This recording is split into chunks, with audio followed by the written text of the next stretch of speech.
I was still a king when the walls began to freeze. My name is Kale, and on that day Weimar fell.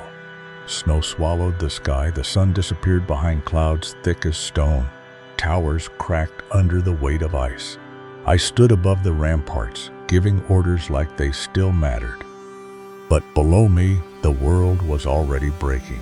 My brother Theron did not come with an army alone. He came with something else. His forces stretched across the frozen valley like a black wound. War mammoths wrapped in iron and fur pushed through the blizzard. Their tusks bound in chains, their eyes hollow, as if something had already left them. Behind them, trebuchets hurled burning tar into the city. Each impact too precise, too deliberate, like something was guiding the flames through the snow. And beside Theron stood the man I could not name at first. Orin. He did not shout. He did not move. He only raised his hands, and the air turned wrong. I saw it. The snow bent toward him. The wind obeyed. Something unseen passed through the battlefield, and men began to scream before steel ever reached them. That was the moment I understood. My brother had stopped being my brother long before he arrived. But I still believed there was a line he would not cross. Before the final push, Theron sent his message.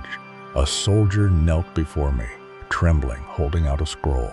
My king, from Theron, I took it. Surrender. Open the gates, and Lyra lives. Mira lives. I remember the silence around me when I read it. The way my men looked at me. Waiting, I closed the scroll. No, not because I was brave, because I thought I still knew him. That was my mistake. Night fell, and somewhere within my own walls, my men opened the gates for him. The betrayal came without horns, without warning. Just the sound of iron scraping stone deep inside the fortress. By the time I understood, it was already over. They're inside. A voice screamed through the halls. They're inside, not breaking in, walking in. I ran through corridors I had walked 1,000 times, through smoke, through shadows, past bodies I did not stop to recognize. I heard them calling. I heard the screaming. I was too late. They took me before I reached them, forced me to my knees. Hold him. Someone barked. Make him look. Blood across the floors, walls torn open. My guards, my people, broken, and everything that I was ended in that room. Theron stepped forward, slow, calm. For a moment, he just looked at me. Then quietly, you should have opened the gates. Theron did not look at me like a brother.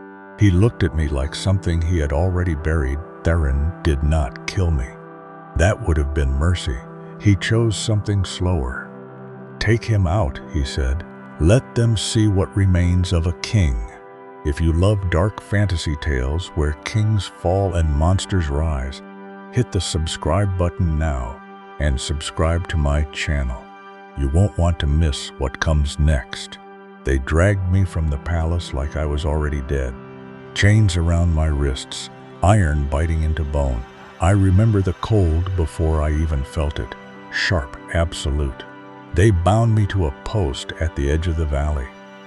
A place where the wind never stopped, where travelers passed on their way to the lower kingdoms. Leave him water, a soldier asked.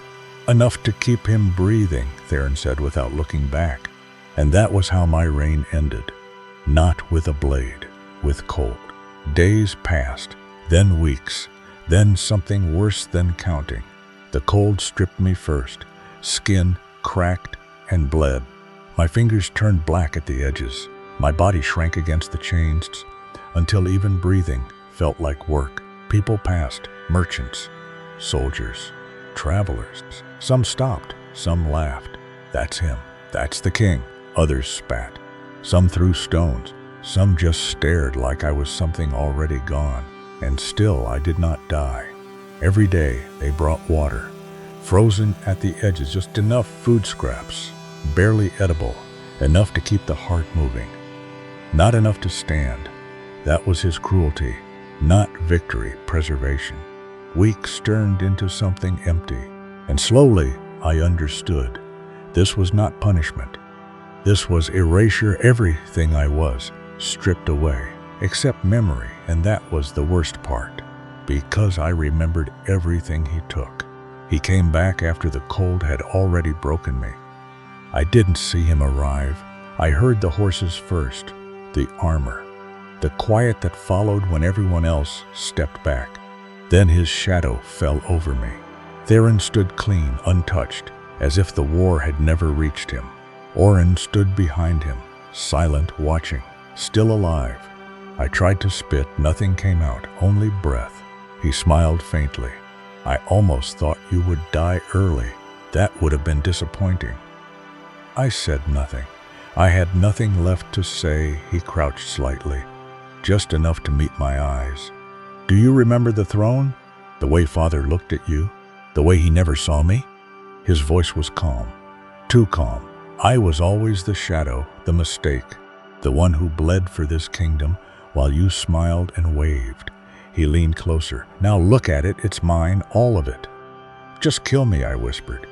No, he said. That would end it. Then he paused. Lyra, your daughter. Everything inside me froze. She's alive, he said. I thought you should know. Where is she? In my palace, serving, pouring wine, cleaning floors, learning her place. I felt something tear inside my chest. And Mira? I whispered. He didn't hesitate. Your wife is dead. Silence. Then maybe I'll bring the girl here one day. Let her see what her father became. He stood, mounted his horse, and left. That night, I did not pray. I looked at the sky, long, silent.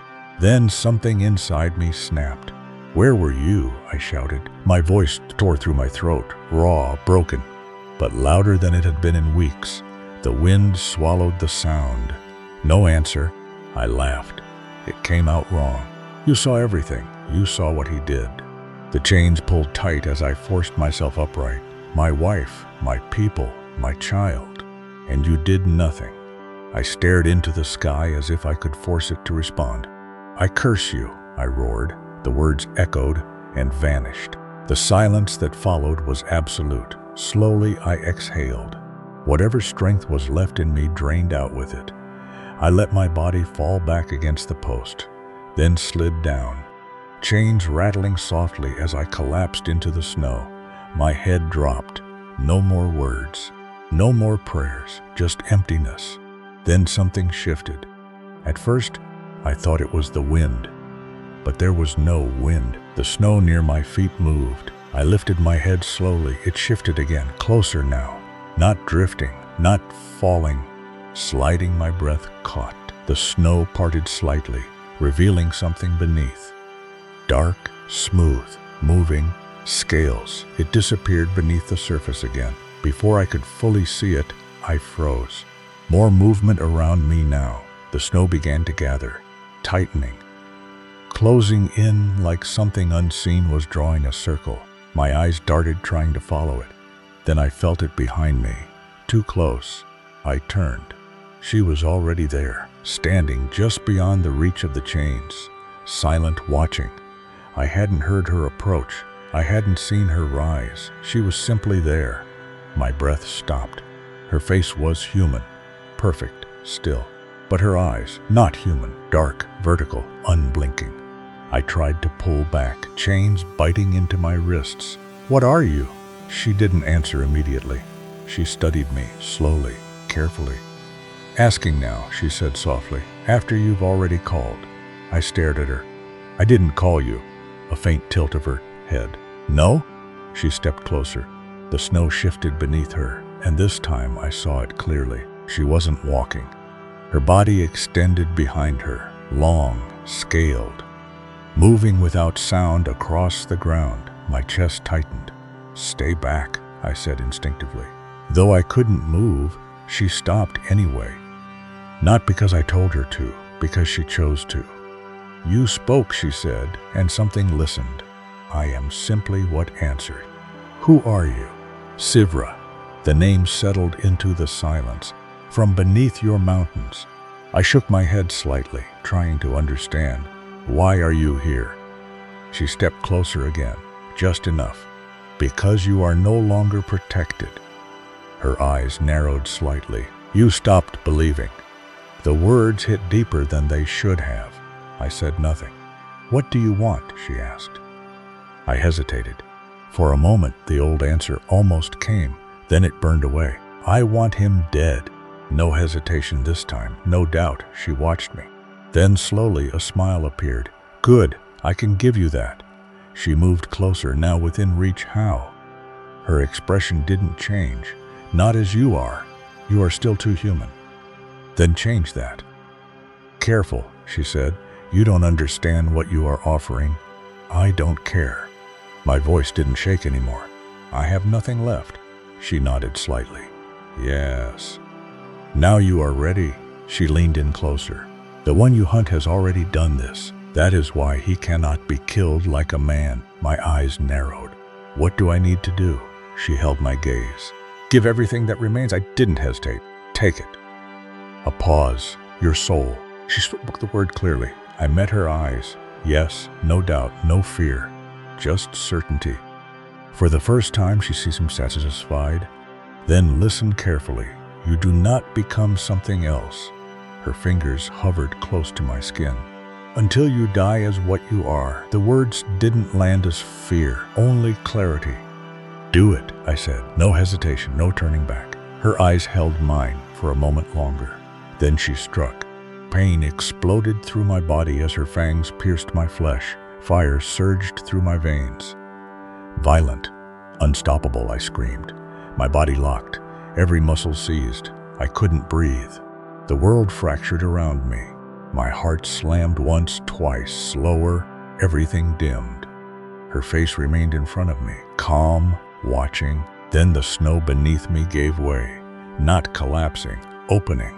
My body sank into it, slowly, deliberately. The chains vanished into the depths with me. The post disappeared above. The last thing I saw was the night sky closing, and then only darkness. If this story grabbed you, if you felt every chain, every frozen breath, every choice, hit the subscribe button now and subscribe to our channel. We're building something here, and you're part of it. Darkness did not end. It opened. I felt it before I saw it. Cold air filling my lungs, not mountain air. Something deeper, still, heavy. I took a breath, and my chest did not burn. The pain was gone. I opened my eyes. White. Not snow, not sky. Stone. Endless halls stretched before me, carved from pale ice and crystalline rock. Columns rose into shadows I could not see the end of. Water moved somewhere in the distance, slow, quiet, echoing through the space like a pulse. This was not death. I pushed myself up. My body responded, stronger, lighter, wrong. You survived. Her voice, I turned. Sivra watched me from a distance, unmoving. But we were not alone. They were everywhere. Shapes between the columns, still at first, then shifting, watching. Women, and not human, below. A serpent, different sizes, different forms, some closer to human, others less so. Their eyes followed me. Not curious, hungry. I felt it, not imagined, real. They will not touch you, Sivra said calmly, stepping forward. Not while I stand. Moved closer anyway. Too close. Sivra didn't even look at her. The creature stopped instantly.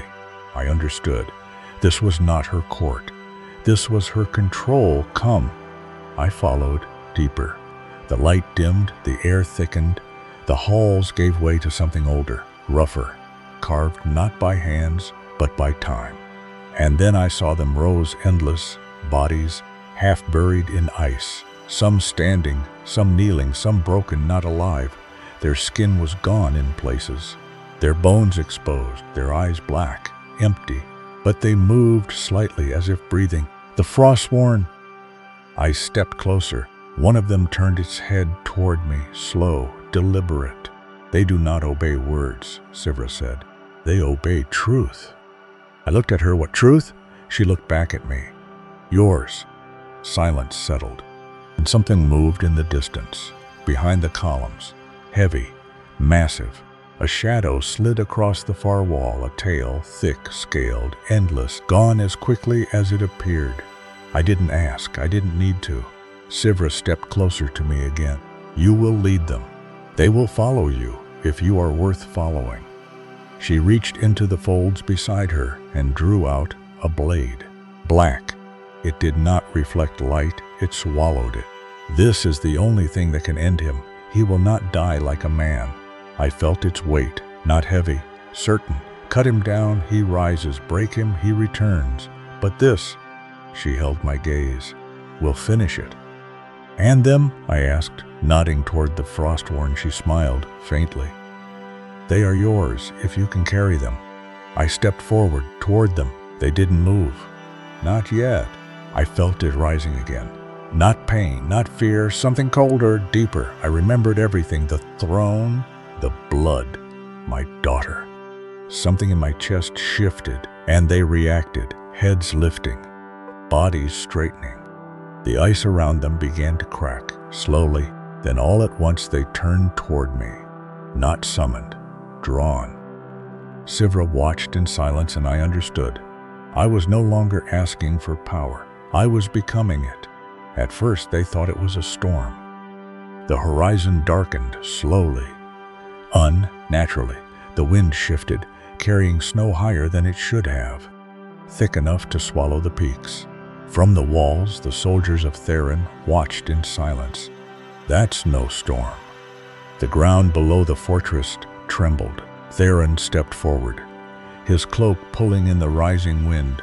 His eyes narrowed as he stared into the shifting blizzard. Hold your positions. Form ranks outside the gate. The horn sounded. His army moved fast, disciplined. Lines formed, shields locked. Spears lowered toward the incoming wall of snow. From above it still looked like weather. Then it changed. Shapes began to form inside the storm. Not shadows, bodies. They rose from the ice itself, one after another, half-buried figures pulling free, dragging themselves upward, standing where nothing had stood before. Gods, someone whispered. Hold, Theron ordered. His soldiers advanced. Steel met ice and passed through it. The first line collapsed almost instantly, not broken, erased. The formations crumbled as the Frostsworn moved through them like a tide, swallowing everything in their path.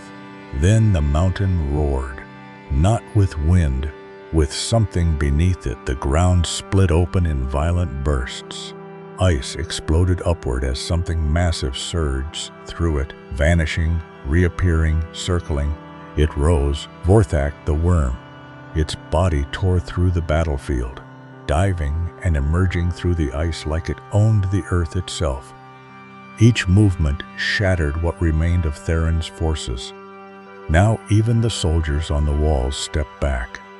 Theron didn't, but for the first time, fear touched his face, and through the storm, a figure walked forward. Not running, not hiding, coming straight for the gates.